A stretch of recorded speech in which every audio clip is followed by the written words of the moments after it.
Frog and Toad are friends. A lost button.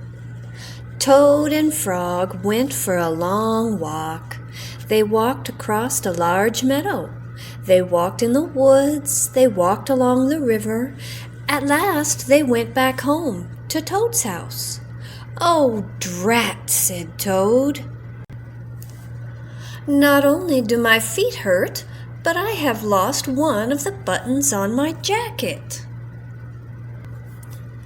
"Don't worry," said Frog. "We'll go back to the places where we walked. We will soon find your button." They walked back to the large meadow. They began to look for the button in the tall grass. "Here's your button," cried Frog.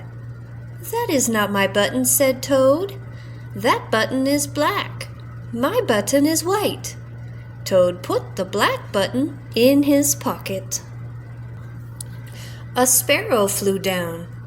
"Excuse me," said the sparrow. "Did you lose a button? I found one." "That is not my button," said Toad. "That button has 2 holes. My button had 4 holes." Toad put the button with 2 holes in his pocket. They went back to the woods and looked on the dark paths. "Here's your button," said Frog. "That is not my button," cried Toad. "That button is small. My button was big." Toad put the small button in his pocket. A raccoon came out from behind a tree. "I heard that you were looking for a button," he said. "Here's one that I just found." "That is not my button," wailed Toad. "That button is square. My button was round." Toad put the square button in his pocket. Frog and Toad went back to the river. They looked for the button in the mud. "Here's your button," said Frog. "That is not my button," shouted Toad. "That button is thin. My button was thick." Toad put the thin button in his pocket. He was very angry. He jumped up and down and screamed, "Ugh! The whole world is covered with buttons, and not one of them is mine." Toad ran home and slammed the door. There, on the floor, he saw his white, 4-holed, big, round, thick button. "Oh," said Toad, "it was here all the time. What a lot of trouble I've made for Frog." Toad took all of the buttons out of his pocket. He took his sewing box down from the shelf. Toad sewed the buttons all over his jacket. The next day, Toad gave his jacket to Frog. Frog thought that it was beautiful. He put it on and jumped for joy. None of the buttons fell off. Toad had sewn them on really well. A swim.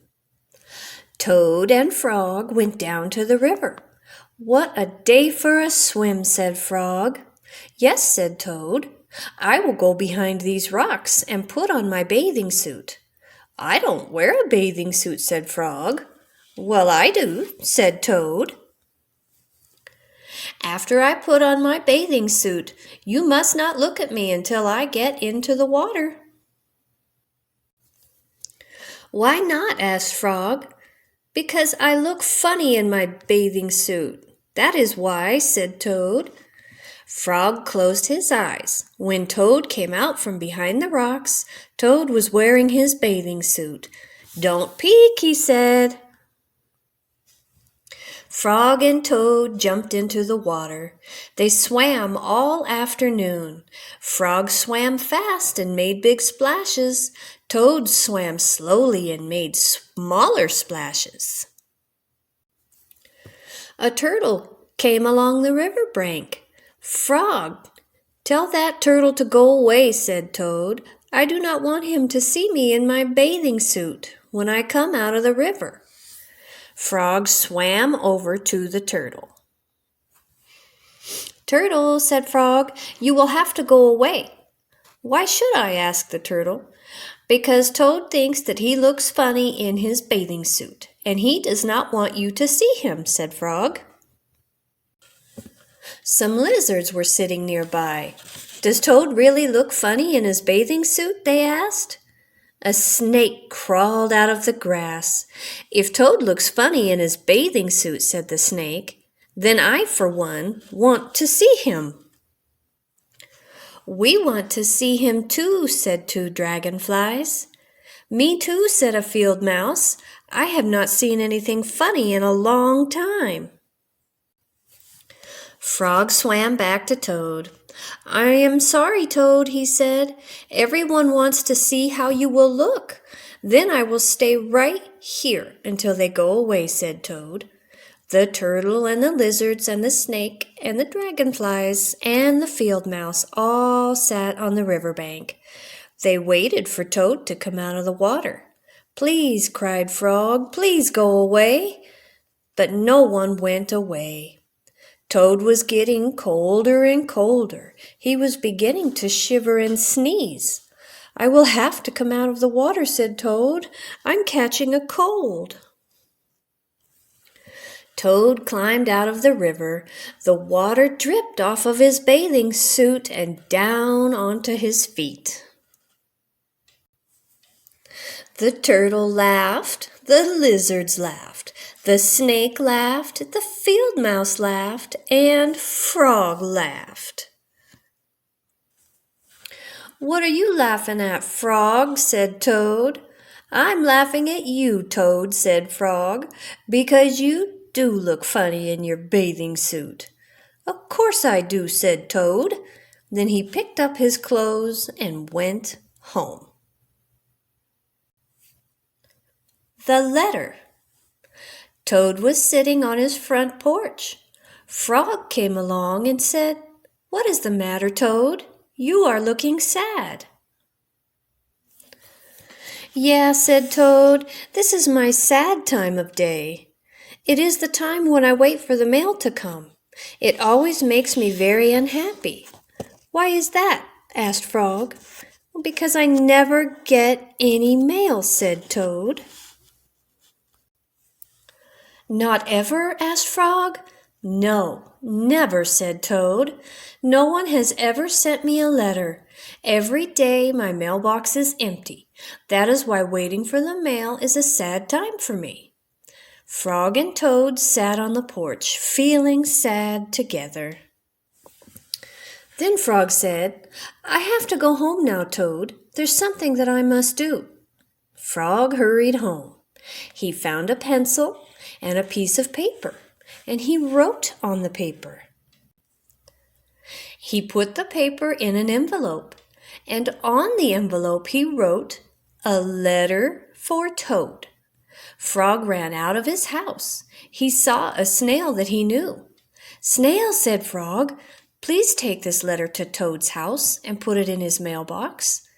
Sure, said the snail, right away. Then Frog ran back to Toad's house. Toad was in bed taking a nap. Toad, said Frog, I think you should get up and wait for the mail some more. No, said Toad, I'm tired of waiting for the mail. Frog looked out of the window at Toad's mailbox. The snail was not there yet. Toad, said Frog, you never know when someone may send you a letter.